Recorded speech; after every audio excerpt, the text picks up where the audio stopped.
friends, welcome to my YouTube channel Students Week Point. Today we are going to do chapter 4, class 6 science, chapter sorting materials into groups. So first we will study about the meaning of this chapter.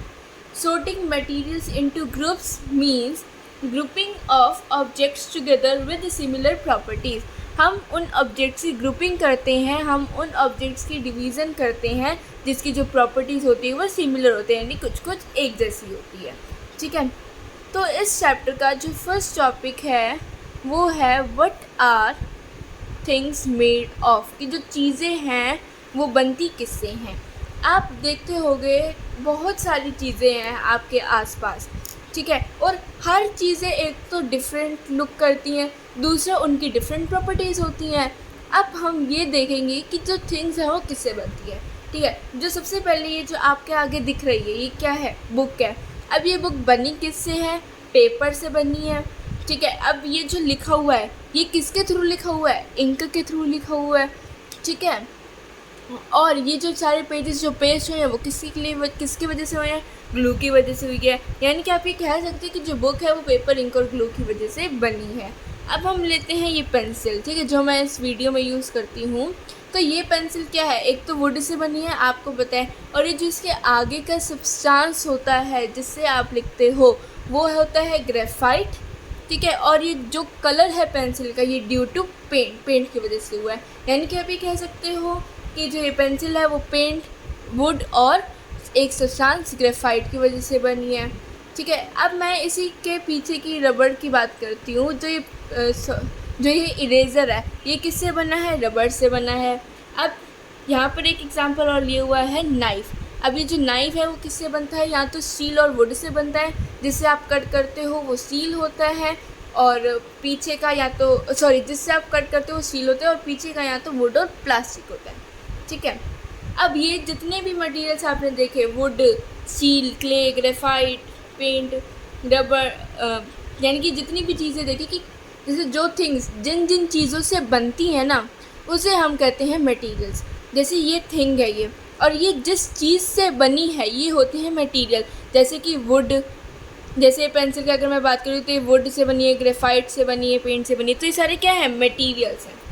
ठीक है, और ये जो materials है यही material अलग अलग चीज़ बनाने में यूज़ होता है. जैसे पेंसिल वुड की बनी, तो क्या वुड से और कोई चीज़ नहीं बनती है, बहुत सारी चीज़ें बनती है. सबसे पहले फर्नीचर हो गया.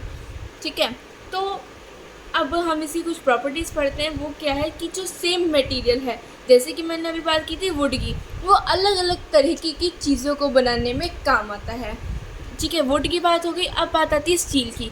अब स्टील क्या सिर्फ नाइफ में ही लगता है, नहीं, वो बर्तनों में भी, गाड़ियों में भी, कार्स, बिल्डिंग, ब्रिजेस सब में लगता है स्टील. ठीक है, तो ऐसे ऐसे करते ही एक मटेरियल अलग अलग चीज़ों को बनाने में यूज़ होता है. अब ये जो ऑब्जेक्ट है ये डिफरेंट मटेरियल से बन सकता है. अब कोई भी ऑब्जेक्ट है वो डिफरेंट मटेरियल से बन सकता है. पहले हमने क्या पढ़ा था, एक मटेरियल डिफरेंट ऑब्जेक्ट बनाने में काम आता है, और इसमें क्या बोला हुआ है कि जो एक ऑब्जेक्ट है वो डिफरेंट मटेरियल से बनता है. जैसे बुक और पेंसिल आपके सामने है. ठीक है, अब यहाँ पर इन्होंने एग्जाम्पल लिया है टम्बलर का, कि जो टम्बलर है वो ग्लास से बन सकता है, प्लास्टिक, थर्मोकोल, सिरेमिक और पेपर से. ठीक है, अब जो थर्ड है वो है several objects made from a combination of several materials. यानी कि हर अलग अलग ऑब्जेक्ट्स जो हैं अलग अलग मटेरियल के कॉम्बिनेशन से बनते हैं. जैसे कि example are pencil and book. ठीक है, What enables us to decide which material to use to make a particular object. अब ये जो है ये हमें क्या हेल्प करेगा डिसाइड करने में कि कौन सा मटेरियल कौन से ऑब्जेक्ट को बनाने में काम आता है. ठीक है, तो ये हमारे डिपेंड करता है दो चीज़ों पर. पहला, what we want to use the object for, यानी कि किसके लिए हमें ऑब्जेक्ट चाहिए. ठीक है, and the properties of the material, और उस जो मटेरियल है उसकी प्रॉपर्टीज़ क्या है. जैसे कि अब हमें पेंसिल किसके लिए चाहिए होती है, लिखने के लिए चाहिए होती है. ठीक है, तो हमें पेंसिल चाहिए किसके लिए, लिखने के लिए चाहिए. और मटेरियल की प्रॉपर्टीज़, और लिखने के लिए कौन सा सब्सटेंस यूज़ होता है, ग्रेफाइट यूज़ होता है. इसलिए हम उस ग्रेफाइट की क्या बनाएंगे, पेंसिल बनाएंगे. तो it's depends on two things what we want to use the object for and the properties of the material. ठीक है. नेक्स्ट है how materials are alike. We have talked about the large number of things around us. यानी कि अब हमने बहुत सारी चीज़ों की बात कर ली. ठीक है. जैसे कि हमें पता है कि हर अलग अलग प्रॉपर्टी अलग अलग ऑब्जेक्ट्स में होती है, और ये जो लेकिन दो ऐसी प्रॉपर्टीज़ होती हैं जो सारे ऑब्जेक्ट्स में होती हैं. पहली चीज़, जितने भी ऑब्जेक्ट्स हैं वो सारी स्पेस को ऑक्यूपाई करते हैं. जैसे कि अब हवा जो है, हवा क्या है, दिखती नहीं है, फिर भी वो क्या है, स्पेस ऑक्यूपाई करती है. इसमें आप एग्जांपल ले सकते हो बैलून का. बैलून देखो कि जब वो फूला नहीं होता तो वो कितनी सी स्पेस ऑक्यूपाई करता है, और जब वो फूल जाता है तो कितनी स्पेस ऑक्यूपाई करता है. इसके मतलब क्या है कि एयर भी ऑक्यूपाई स्पेस करती है. तो ऐसे सारे ऑब्जेक्ट्स जो हैं वो स्पेस को लेते हैं. इसमें एग्जांपल क्या हो गया, एक वॉल्यूम. यानी कि ऐसे ऑब्जेक्ट्स, यानी कि एक जो स्पेस, जितना स्पेस लेते हैं एक ऑब्जेक्ट कवर करने में, वो क्या होता है, उस ऑब्जेक्ट का वॉल्यूम होता है. ये पहली प्रॉपर्टी. दूसरी प्रॉपर्टी क्या होती है, जितने भी मटेरियल है उन सब का कोई वेट होता है. ठीक है, ये भी एक कॉमन है. यानी कि उस बैलून का भी कोई वेट होगा, आपका भी कोई वेट होगा. ठीक है, तो एक ऑब्जेक्ट का कितना वेट है उसको हम क्या बोलते हैं, मास बोलते हैं. तो दो ऐसी प्रॉपर्टीज़ जो कॉमन है वो क्या है, वॉल्यूम और मास. ठीक है. अब हम पढ़ेंगे व्हाट इज़ मैटर, कि मैटर क्या होता है. मैटर वो होता है कि वो ऐसे मटेरियल्स होते हैं जो कि स्पेस को भी ऑक्यूपाई करते हैं और उनमें मास भी होता है. यानी कि वॉल्यूम और मास दोनों होते हैं. ठीक है. और ये जितने भी ऑब्जेक्ट्स हैं ये सारे किसके बने हैं, हमारे मैटर से बने हैं. ठीक है, ये सारे ऑब्जेक्ट्स किससे बने हैं, हमारे मैटर से बने हैं. अब मैटर की डेफिनेशन क्या होगी, anything that occupy space and has mass is matter and it includes all substances of which the universe is made up. यानी कि यूनिवर्स जिससे बना है, जिन सब्सटेंसेस से यूनिवर्स बना है, वो सारे सब्सटेंसेस क्या हैं, हमारे मैटर हैं. अब हम ये देखेंगे कि कौन सी चीज़ मैटर नहीं है. अब देख रहे हो, आपने देख लिया हर चीज़ तो मैटर है, लेकिन ऐसी कोई तो चीज़ होगी जो मैटर नहीं है. ठीक है, तो जो मैटर नहीं होते वो होती हैं फीलिंग्स.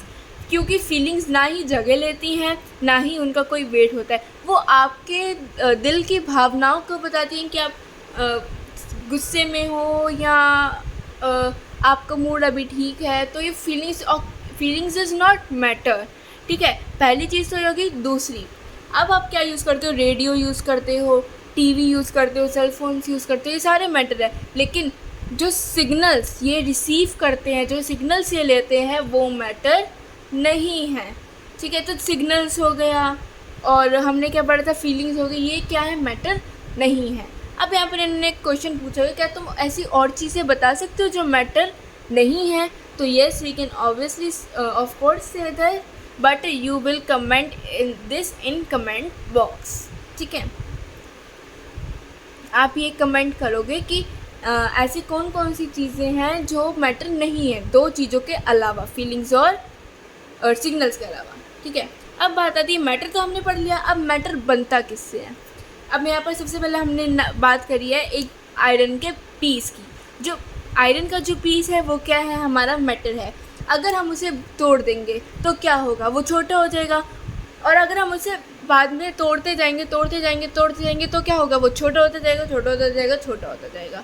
ठीक है, लेकिन बाद में एक हमारा ऐसा पॉइंट आएगा जिस पे हम उसको फर्दर नहीं तोड़ सकते. एक ऐसा पॉइंट आएगा आयरन में जिसको हम फर्दर नहीं तोड़ सकते. हम मशीन्स भी यूज़ कर ले या कुछ भी यूज़ कर ले, फिर वो हम उस आयरन के पीस को आगे नहीं तोड़ सकते. और जो स्मॉलेस्ट पीस आयरन का जो हमने लिया सबसे लास्ट में, उस पीस को हम क्या कहते हैं, एटम कहते हैं.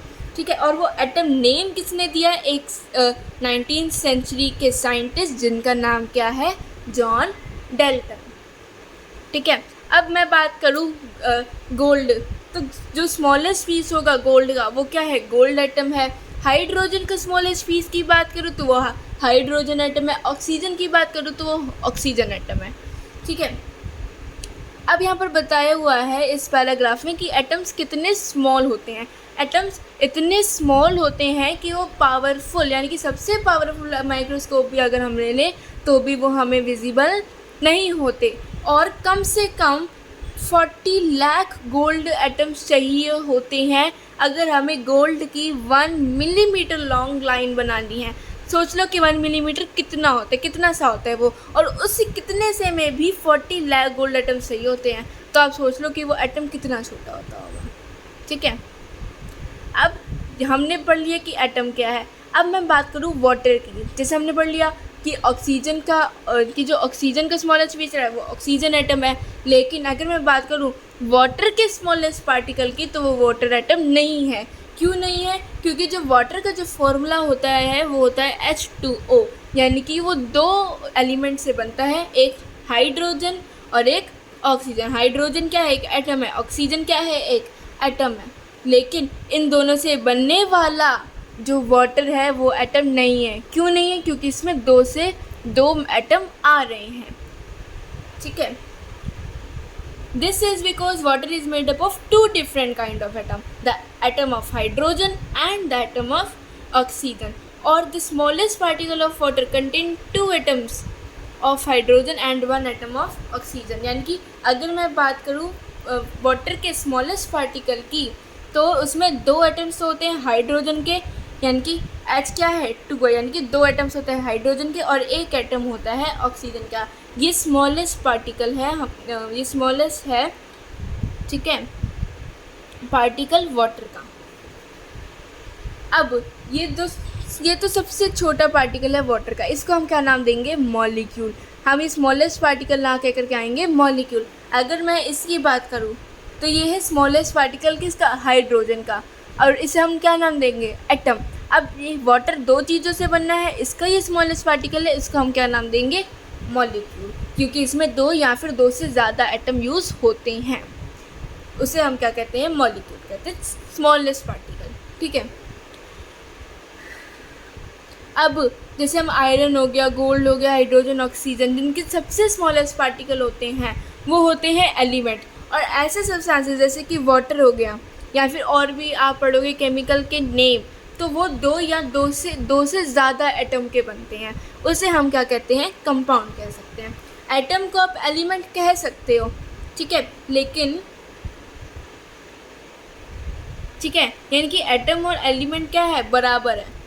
2 या 2 से ज़्यादा एटम बनने वाला मॉलिक्यूल होता है, 2 या 2 से ज़्यादा एलिमेंट बनने वाला क्या होता है? कंपाउंड होता है।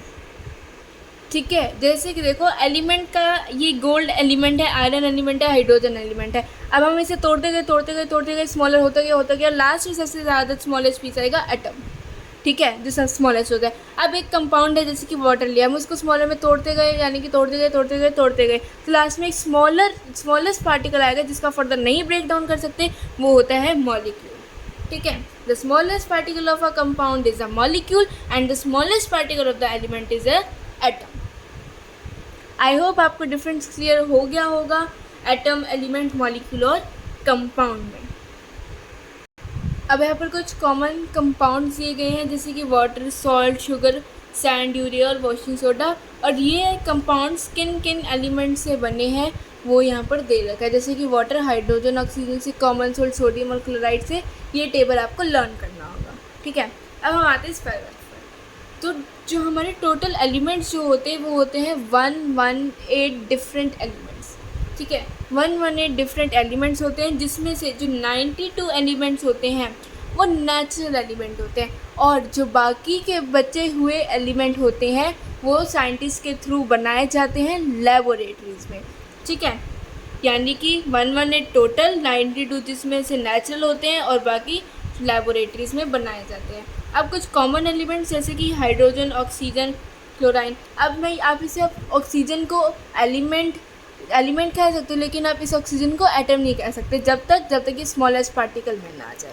ठीक है, oxygen, chlorine, zinc, helium, sodium, silicon, silver, carbon, gold, sulphur, magnesium, phosphorus, nitrogen, aluminium and mercury, ये सारे ही क्या है? आपके कॉमन एलिमेंट्स है, और इन्हीं से ही बनने वाले आप पढ़ोगे आगे केमिकल्स। ठीक है, अब बात आती है जैसे कि आप पढ़ते हो ABCD पढ़ते हो, तो उसमें कितने 26 अल्फ़ाबेट्स होते हैं, तो क्या आप उससे 26 अल्फ़ाबेट्स बना सकते हो? नहीं, आप उससे अनगिनत वर्ड मतलब बना सकते हो सिर्फ 26 लेटर में, जिसकी कोई गिनती नहीं है कि आप कितने वर्ड बना सकते हो सिर्फ उन 26 लेटर से। तो इसी तरीके से भी जो एटम्स मॉलिक्यूल्स इसी तरीके से ही जो एटम्स है वो मॉलिक्यूल्स बनाने में यूज़ होता है, यानी कि डिफरेंट एटम से डिफरेंट मॉलिक्यूल्स बनाने में यूज़ होता है। हम 118 सिर्फ 118 एटम्स हैं, और इससे अलग अलग तरीके के क्या बन सकते हैं, मॉलिक्यूल्स बनते हैं सिर्फ इन 118 एटम से। इसीलिए हम बहुत सारे कंपाउंड्स देखते हैं हमारे आसपास, इसलिए कंपाउंड्स की कोई गिनती नहीं है। एटम की गिनती है 118, लेकिन इनसे बनने वाले कंपाउंड की कोई गिनती नहीं है। ठीक है, जैसे कि sugar, chalk, vinegar, salt and water are all compounds, ये सारे ही क्या है, कंपाउंड्स है। और जो इनके मॉलिक्यूल्स हैं ना, ये एक दूसरे से क्या है, बहुत ही डिफरेंट है। ठीक है, और मॉलिक्यूल्स में डिफरेंस होने के कारण ही जो सॉल्ट होता है वो सॉल्टी होता है, शुगर जो होता है वो स्वीट होता है, करेला बिटर होता है, क्योंकि इनके मॉलिक्यूल्स क्या है, डिफरेंस है, इसीलिए इनके टेस्ट भी क्या आएंगे, डिफरेंट आएंगे। बहुत अच्छा फैक्ट था। अब यहाँ पर एक और फैक्ट आएगा, देखो। It is fascinating to see that the atoms of two gases, hydrogen and oxygen, can combine together to form water, which is a liquid। यहाँ पर क्या बोला हुआ है कि ये बहुत हैरानी की बात है कि जो एटम्स है वो दो गैसेस के बने हैं, हाइड्रोजन और ऑक्सीजन। अब अगर हम इन दोनों को कंबाइन कर दें तो ये क्या बना रहे हैं, वाटर बना रहे हैं, यानी कि क्या है, लिक्विड। इससे आप क्या समझते हैं कि दो गैसेस को मिलाने पर क्या बन गया, हमारा एक लिक्विड बन गया। Again, atoms of two poisonous substances, sodium and chlorine, can combine together to form salt, a compound we eat every day। Sodium अपनी जगह बहुत ज़्यादा खतरनाक है, क्लोराइन भी बहुत ज़्यादा खतरनाक है, लेकिन अगर हम इनको कंबाइन करते हैं तो ये क्या बनाते हैं, सॉल्ट बनाते हैं, सोडियम क्लोराइन, जो कि हम रोज़ खाते हैं। ठीक है, जब ये हम दोनों मिल जाते हैं ना, जो इनकी जो पावर हो जाती है ना, वो ख़त्म हो जाती है फिर जब ये दोनों मिल जाते हैं। ठीक है, इसलिए इनसे क्या बनता है, सॉल्ट बनता है। इतने पॉइजनस सब्सटेंसेस है जो कि हम क्या खाते हैं, डेली खाते हैं। बहुत अच्छे फैक्ट थे, एक तो गैसेस से लिक्विड बना और दूसरे पॉइजनस सब्सटेंसेस सोडियम और क्लोराइन से क्या बना, सॉल्ट बना, इतने पॉइजनस सब्सटेंसेस से। ठीक है, तो ये तो था हमारा what is matter made up of, तो जो कि जिसकी हमने बहुत अच्छी और बहुत डिटेल में एक्सप्लेनेशन पढ़ी। आगे की जो वीडियोस हैं वो आप, आगे का जो चैप्टर है वो आपको नेक्स्ट वीडियोस में मिलेंगी। आई होप आपको इतना समझ में आया होगा। बहुत कोशिश करिए समझाने की। प्लीज़ इस वीडियो को लाइक करना, शेयर करना और ज़्यादा से ज़्यादा सब्सक्राइब करना। बाय।